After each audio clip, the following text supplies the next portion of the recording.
بسم اللہ الرحمن الرحیم۔ عالمگیر مذہب یوٹیوب چینل کے معزز ناظرین و سامعین، آپ کا خیر مقدم ہے۔ آپ درس حدیث سن رہے ہیں۔ آج کی حدیث کا مضمون ہے بازار میں جانے کی دعا۔ عن ابن بریدة عن أبيه قال كان النبي صلى الله عليه وسلم إذا دخل السوق قال بسم الله اللهم إني أسألك خير هذه السوق وخير ما فيها وأعوذ بك من شرها وشر ما فيها اللهم إني أعوذ بك أن أصيب فيها صفقة خاسرة۔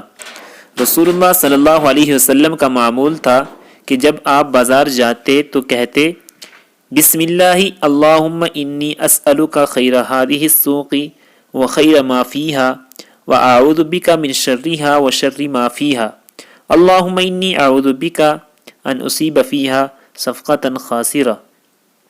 میں اللہ کا نام لے کر بازار جاتا ہوں، اے اللہ اس بازار میں اور اس کی چیزوں میں جو خیر اور بلائی ہو اس کا میں تجھ سے سوال کرتا ہوں، اور اس میں اور اس کی چیزوں میں جو شر ہو میں اس سے تیری پناہ مانگتا ہوں، اور اس بات سے بھی تیری پناہ چاہتا ہوں کہ میں اس بازار میں کوئی گھاٹے کا سودا کروں۔